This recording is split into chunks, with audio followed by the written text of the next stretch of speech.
Emana intentionally. Father Mbaka na muma, they put that fake Kobe up for dragging. If I will for na mumebe, like on a mumebe, or manoma puta, upu, attache asa, Evangelist Ebuka Obi, or sit say back, watch the social media space, come at the people now drag, see, after Evangelist Ebuka Obi, honorable na atoye, if not. The day Evangelist Ebuka Obi will rise up to stand in that altar and Zion to respond to you, Father Mbaka, calling you by name, that day you will disappear.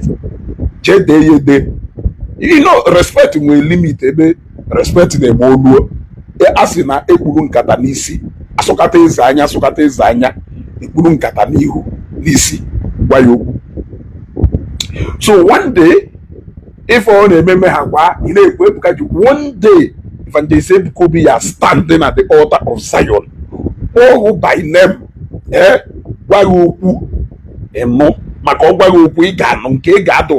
want you to know that no nke that. Evangelist Ebuka Obi nya picture na Facebook page and the outwire no nya we finish serukune okwe owo pusie yesinsia kini mezie ko owo pusie yesinsia kini mezie. What difference does it make? Picture wo there ba on a hinda pusayo na hinda na ekuchi pusayo na ekuchi ke wo pusie that picture wo Zion chake pusie mo.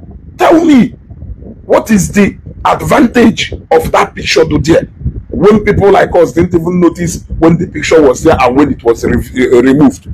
So tell me, let us agree that no picture Melu Ebuka, Evangelist Ebuka Obi, she went now a shine. Go up to that picture. Gunu Mesiri. They started saying that no to Father Mbaka need no ancha J Zion. Mgbe ogunu chigasiri back withdraws ife batalo na mmadu ni na eso kwasi we chiga back. Ife batalo na mmadu ni na eso kwasi we chiga back. Because not because of onya kunu ji wejewe Zion, right? Ogo onya ahu unu ji maka ejewe Zion the associate zero onwe from Zion. Kerife kanu na Zion eme? It's a question. Because atona logic ugboro ne. But if even na wande mmadu una Father Mbaka na bachascha anya ogo una na put afa Evangelist Ebuka Obi up for dragging. And I hope that one day Evangelist Ebuka Obi yepini to respond to him. I hope he will bear it. I hope you people will not say that because he has mentioned this name more than how many times? He has mentioned this name more than how many times? Ogunu nese na Peter Obi piano na ministry go embarrass ya Peter Obi na Zion. Evangelist Ebuka Obi welcome na Zion. He did not even make any prophecy for him. He did not even prophesy. Evangelist Ebuka Obi is not a political minister. He has nothing to do with politics. Yes, you never heard him. If any now Peter Obi biananke, you never heard him able to Peter Obi ake Lucia Peter Ejebe go. You never heard him able to Nunya Ayeje or Nunya Ayeje. He did not make any prophecy. Peter Obi only visited his brother, a minister in Lagos, and that is where it ends. But because your enemies must remain his enemies, because of me Obiara Nankegu, simply because he did not give you money cash, but he promised that he will do something. Evangelist Ebuka Obi welcome in Lagos. It wasn't even Mbane program. He did not come na open program. Obiara Batan office Evangelist Ebuka Obi office. Tell me the crime. Because you are so unforgiving. Forgiving for what, self? Does it mean that now Evangelist Ebuka Obi no freedom of association? Does it mean that he will take permission from you? Oze na Father Ejike Mbaka Emana before Evangelist Ebuka Obi ejenyo ma mere opo Father Ejike Mbaka fonde na ase na mentor ya no go spiritual father Evangelist Ebuka Obi is Father Ejike Mbaka on ekuye pe niile picture here do everywhere n'office here. So tell me, which part of that? Kelonye buzo when you pay when to ministry and everything. Father Dinkemelo. When you're singularly out for this ministry. So what is all this? He is merely giving you respect because of a senior colleague in that same ministry. That's all. It has nothing. For this mentor, where did you mentor him? Was there a time Evangelist Ebuka Obi was an active member of adoration, that he started his ministry obviously from his participation from adoration? Omeleme, the answer is no. How many times has Evangelist Ebuka Obi been to Zion? Tell me, been to adoration. Tell me how many times he has been there. How can you just be claiming your father this, your father that, your father this, your father that? Which father? Which father can match you? A father that has never been to the ministry of his son. Which kind of father is that? Which kind of father can match you is that? The father, the father. You are just overrating yourself because Evangelist Ebuka Obi they never will do. Ochohebia reply to you openly. But one day you will wake up the sleeping lion. You will wake up the sleeping lion. Obose bampa in a year openly. Obose dragging in a present yafe ugo na kana drag. The day he will rise up in the same manner. Is your men kewu. We look before una portal na una asikona negoriko se agbafado oku. Una ekukone because none of you na caution here now to maintain his boundary. Onye ni mu na caution here now to maintain his boundary. Ola ochola teta Ebuka, ola ochola teta Ebuka, every morning and night Ebuka me if that na ebe adoration play Ebuka no. If that na ebe Ebuka follow Father Mbaka, have you ever heard it? If you have never heard it, but you keep hearing after Evangelist Ebuka Obi, na Ebuka Obi ade metaye, Ebuka Obi na emenka, Ebuka Obi this one, Ebuka Obi this one. E na achoku. One day Evangelist Ebuka Obi ya put na all time at Zion.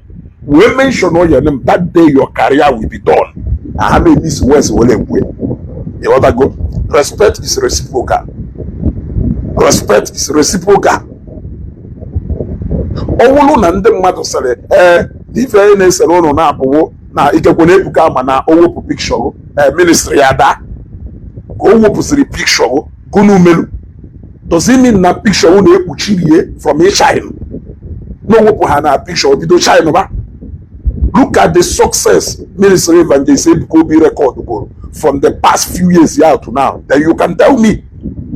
Go and check. You can tell me. So what exactly can picture on the media? What is the benefit of having your picture there? What is the benefit of leaving your pictures all over there? Since the age where pushes here associated to Zion, what has happened? He can't Zion will disappear go. Has Zion stopped going to places or pushing win souls to Christ? Or pushing go all Amala on Alo? Look at the number of benevolent work, can even map selfless services. Zion render good. Humanitarian service Zion render good within the past years. Look at the growth. You are still trying to fix yourself and force yourself into that ministry by saying your father, your father, your father, your father. Why are you still calling yourself his father? When you said yourself that you instructed him to remove your pictures, meaning that you disowned him. So why are you still saying that na befit mother take ya over alese no yechenu na ya nwo culture Ejike Mbaka? Why are you still making yourself, forcing yourself to be his father when you said it yourself that negbari enya wopu pictures here? Pictures today, look, seeing the success of what has happened. It's not a force that he send the people to be out because of your selfish interest. You did not send him out because not all qualified. Not all qualified. You sent him out because no refusal go openly, which is not his style. We all know that.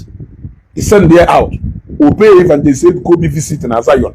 Evangelist Ebuka Obi accept Oye, welcome Oye. He did not even give any prophecy. It wasn't on a regular program and in Zion. Still, you want to take that bitterness to the higher level. Say no picture you go say picture you gotta say. Stop putting Evangelist Ebuka Obi off for dragging. You are doing that intentionally. You are doing that intentionally. And the ije kita na page in week kuna ndo otu ifebe ndo otu niile na ha akpara Evangelist Ebuka Obi ekwu okwu maka kita ndị mmadụ abi chetara m no Rev Father. Anyị nwekwa Rev Father sa ebe a nwe ha around ha na-akwanyere onwe ha ugwu ha na-respect onwe ha. Anyị nwecha ha mana ụmụnna anyị ha na-akwanyere onwe ha ugwu mana meeting ụmụnna mana ebe niile na-respect onwe fa. Respect is reciprocal. You need to respect yourself. You need to respect yourself. Leave Evangelist Ebuka Obi alone. Stop bringing his name up for dragging. You are doing it intentional. You are doing it intentional. Intentionally. You cannot say that you are ignorant of what you are doing. One day, Evangelist Ebuka Obi will come out. You keep saying what if he comes up tomorrow now? If you think you have as much people that will believe you, he has millions of people that will believe him too. It's not as if no monopoly over our minds. People here believe you, believe you. People here believe you, believe you. You see? Eh? So why do you think you can come out openly? Do you think no monopoly to talk? Yeah, I cannot be cool. I cannot be cool. I cannot become potable.